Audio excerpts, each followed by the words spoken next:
This is the Reds Postcast, your instant game reaction for the Cincinnati Reds. Part of the Locked On Podcast Network, your team every day.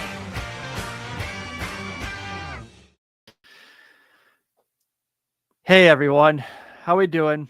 Happy Sunday. Welcome to another installment of the Reds Postcast, brought to you by Locked On Reds and the Locked On Podcast Network. I'm Tim Daniel. I've been covering the Reds in podcast form for 5 years at publications such as Late Night Reds and The Riverfront.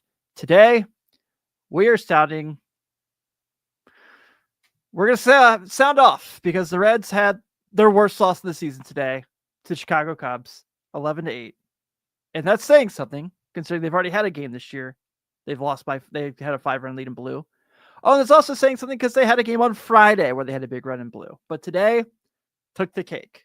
God, hopefully. If there's anything worse than this, I don't know what I'm going to go through, how I'm going to do this the rest of the year. But I digress. If you're checking me out for the first time, welcome. I'm sorry this is the day you had to see me in disarray.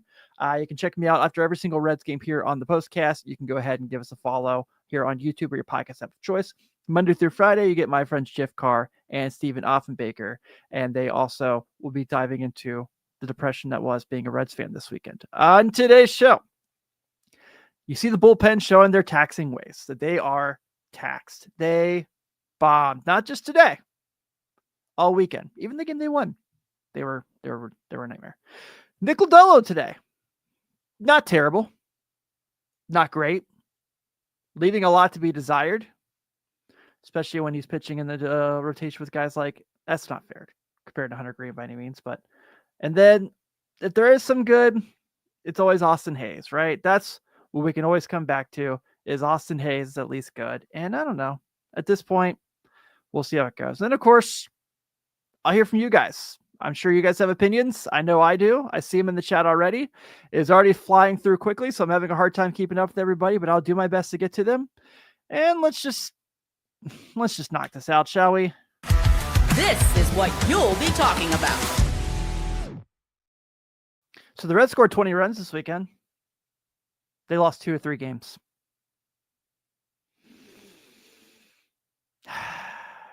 Starters weren't terrible this weekend. Hunter, first game back, like we said the other day. Only went 4 innings.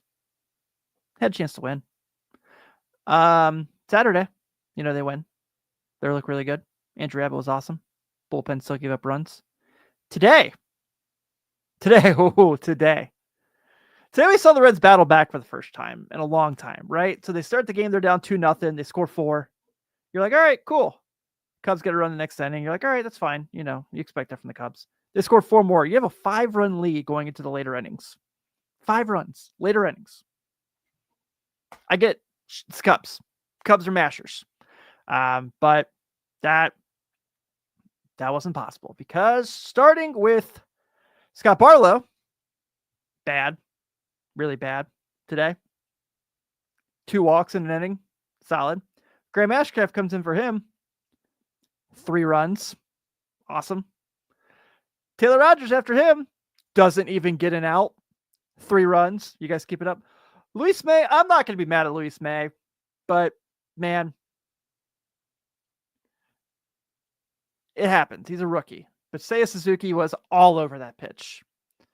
Luis May's got to find some other pitches soon. I believe in the heck out of him. I think he's a great talent. He's got to find a few more things to get guys out soon. It's going to have to happen. And then, of course, Brent Suter gets the ending that doesn't, he's your reliable guy. Brent Suter's your reliable guy. And first things first, Cubs are awesome. I've talked about this all weekend, right? Like, I wish we were in here on a day-to-day basis talking about the Cubs lineup the way we're talking about the Reds lineup the way that we're talking about the Cubs. They mash, they hit. They have the tons of dudes who put the ball in play, who put the ball over the wall. You got to respect it. You do. This shows a difference in the front offices, right? They go and get Kyle Tucker. The Reds go and get Connor Joe. And I know Austin Hayes was a nice pickup, but I'm talking about the fact of trading. The Reds trade for Connor Joe as a Band-Aid. The Cubs trade for Kyle Tucker, thinking they might be able to sign him to a nice long-term extension. And so he can just continue to do this to us. Pretty cool, right? Really cool to be a Reds fan. But I think that the bullpen was bad. I think it's fair to say the bullpen's definitely taxed from how much they were used for a while there. But also, the Cubs are just better. They just are. Man, I mean, that's all you can say. They just are a significantly better team than the Reds. And their front office obviously showed this offseason they want it more. They obviously showed that they have the ability to put a team together. Guys at the Reds were, the Reds fans were like dreaming of. The Reds are, WWE ringside guy. I'm saying the same exact thing. I don't know what you want from me here, buddy. I said they're better. So have a good time. Enjoy your win. Go somewhere else to troll, please. And you know what? That's all you can do. And give them the taps off. PCA is awesome. Seiya Suzuki owns the Reds. Nico Horner owns the Reds. Kyle Tucker's going to own the Reds for a long time. It's just going to be one of those things now. So kudos to the Cubs on a great series. It's not like we have to do this again next weekend, guys, right? Oh, we do. Yeah. Cool. Right. Can't wait for that either. But whatever. So this is going to be where things get really bad. What is with all these WWE names in our chat today? We have because Stone Cold said so. I mean, wow. That's pretty cool, but I like it. That's the bottom line. So you have this situation here. I mean, Graham Ashcroft's been really solid for a long time. Today, worst game of the year so far, for sure. Taylor Rogers, I knew when Barry Larkin was like talking about how good his ERA was, that was an omen. That was for sure an omen. We all know Barry Larkin does all his research, right? But yeah, I don't know. Again, like I said, hats off to the Cubs. They're significantly better than the Reds. Their ownership puts the effort out to put a good baseball team out there and win games. And the Reds seem to not. So, with that being said, it wasn't just the fact that the bullpen was bad. Nick Lodolo continues to make things a little bit more difficult on himself than necessary. Let's talk about that here after this break.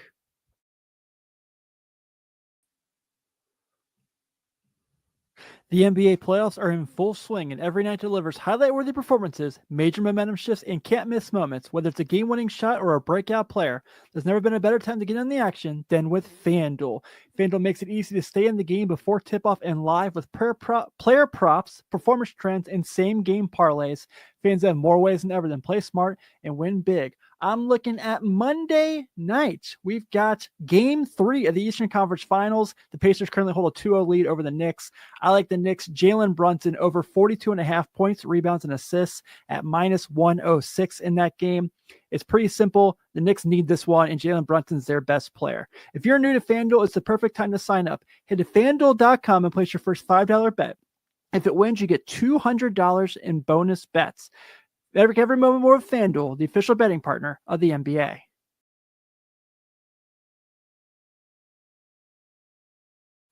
All right, look, I'm going to say this real quick.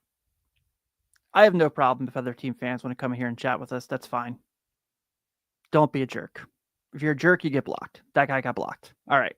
So that's by that. He doesn't have to bother us anymore. Thanks again for hanging out with me today. As unfortunately for our everydayers, we're talking about a day where the Cincinnati Reds were not good enough to win. Perhaps pretty often. And you can always check me out here on the Reds Postcast. I'm here after every single Reds game. Jeff Carr and Stephen Offenbaker are here Monday through Friday, talking about the Reds as well. And they get to kind of do a little bit of a deep dive. They tell you about things that are really fun in the organization. Like Chase Burns was really fun today in AA. That was cool. They get to tell you all about that. But hopefully they have some really cool insight on that as well. And let's just kind of see, where did this game get out of control for the Reds? Time to reveal where the game was won or lost. It's the turning point.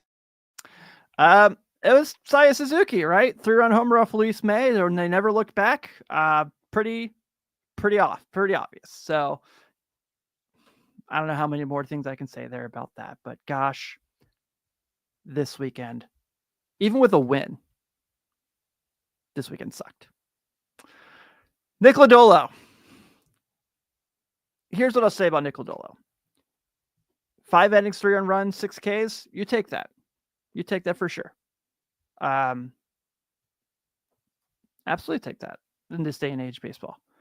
But I think the Reds probably didn't feel like he has this tendency. I think Nick Lodolo is incredibly talented. And I don't know if it's just me, but I always feel like I'm wanting more from him. I always feel like I'm wanting him to take this step. We hear all the time, right? You hear the players talk about it. Oh man, he's Chris Sale. He's Chris Sale. He's so good. But we see a lot of these games. We see a lot of these games where he just makes things so difficult on himself. And I'm not saying I dislike him. I'm not saying like trade him. I'm not saying any of that stuff. I just thought by now, and I get he's lost a lot of time in his career for injury. I get he's had a lot of situations where he's not, he's gotten roughed up, but I just thought we would get to this point where we'd be talking about him and Hunter Green 1A, 1B. And maybe that's on me. Maybe that's on me for thinking that, but I don't feel like we're there. I don't feel like we're there with him. And today wasn't bad, but he puts himself in a lot of situations, man. He puts himself in a lot of situations where they just can't seem to go out there. He just can't seem to make things just have a smooth day. And starts the game off, obviously gives up 2 runs. I know someone here everyone's mad at Matt McClain every moment, every day. Is going to say, well, it bounced off his glove. Sure. Guy hit it pretty hard off the bat. I can't really be too mad at Matt McClain for not getting that one perfectly down, though I would have obviously liked to come down with it. That's 2 runs. Next inning, gives up a run there again. From there's okay, but just is pitching out of jams the whole day and did a good job pitching out of jams. But we need to see, Nick Lodolo Monday in Pittsburgh, and I get that's the Pirates, who, by the way, did also beat the Reds 2 out of 3. Wow, 2 and 4 this week with 2 losses each to the Cubs and the Pirates, division rivals, polar opposite sides of the standings.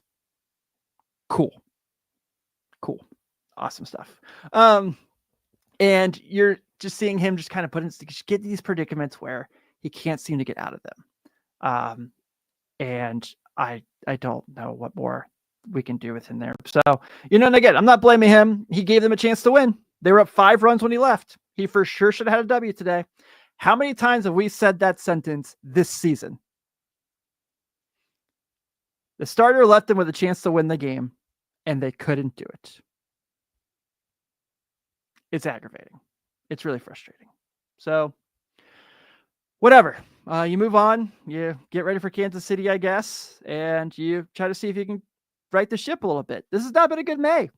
It's had moments. We had a 5-game win streak in there. Remember how good we felt Sunday leaving the Guardians series, going into Pittsburgh? We felt pretty good. We're talking about this weekend, like this is the weekend the Reds gotta take advantage. They gotta get some wins. They gotta take control, and we're still here. So anyway, Austin Hayes was good today. We can at least talk about him. This is the Locked On Player of the Game.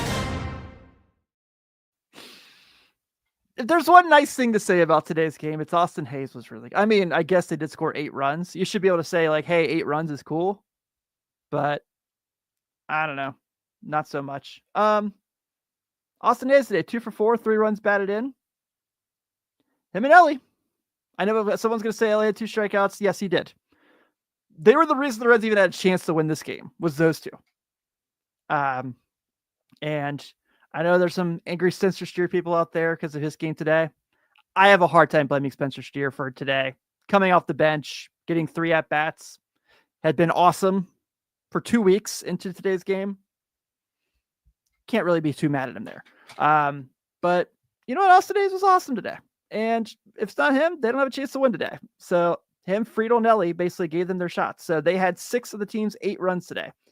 Jose Trevino was good today. Matt McClain was good today. Are we allowed to say that, or are people just going to be mad at me for saying that? But I feel like this is what we're at now. I see a lot of people were very okay. So I'm going to get to the chat because this is fun. Greg Hughes says, lucky to win 75. I hope that's not the case. I know that things don't feel good right now, but they are somehow only 2 games under 500 with everything that's gone wrong. Yes, I know Cubs fans come out here and they fill out the stadium. I know a lot of people are upset about that. Yeah, this is fair. This is completely fair. And then one of the few Reds guys having their bullpen was getting out said AAA is sent in AAA in Lion Richardson. I totally agree with this, by the way. This is from William Wright. Why is Lyon Richardson not here? I know he's had a limited, it was limited sample size, was really good when he was here. Would like to have seen him out there today more than any of the other guys, I'm sure. Yeah, this is just pretty frustrating day. And I hope we can find a way. Yeah, Johnny G says maybe he's right here. The Guardian series born the bullpen. Now they can't catch up. They're off every Thursday for a couple weeks now. So we'll see what they can do. But yeah, it's just, and Jordan asks, why don't they play Reese Hines? Well, he does play in Louisville, Jordan. So that's going to be, that's how it goes. But whatever, guys. You know what? Let's just say Reds are losers again today. 2 out of 3 of the Chicago Cubs, 11-8. The Cubs, 11 runs on 13 hits, no errors. The Reds, 8 runs on 11 hits, no errors. 11 hits. And by the way, they were good today with runners in scoring position. We haven't said that in a while in a loss. Man, I don't know. Your winning pitcher today is Drew Pomeranz. He is now 2-0. He's been in the league for like 75 years. Your losing pitcher is Taylor Rogers. He is now 1-2 at 284. Numbers look better than he really has been. And the player you got to save today was Daniel Palencia, getting his 2nd save of the year. Tomorrow, the Reds head to OKC. By the way, Royals, pretty good baseball team. And we're going to see an old friend. Mikey Biceps is getting the ball for the Royals tomorrow. He's 3-5 with a 3.77 ERA. The Reds will counter him with Nick Martinez, who is 2-5 with a 3.43 ERA. That game will be at 4:10. It'll be the Memorial Day afternoon game. So hopefully you all are having a fun and safe Memorial Day weekend and not letting a baseball team ruin your weekend, like I'm trying to not do as well. I'm Tim Daniel. Thank you all so much. I'll see you tomorrow night. Hopefully it's better. Go Reds.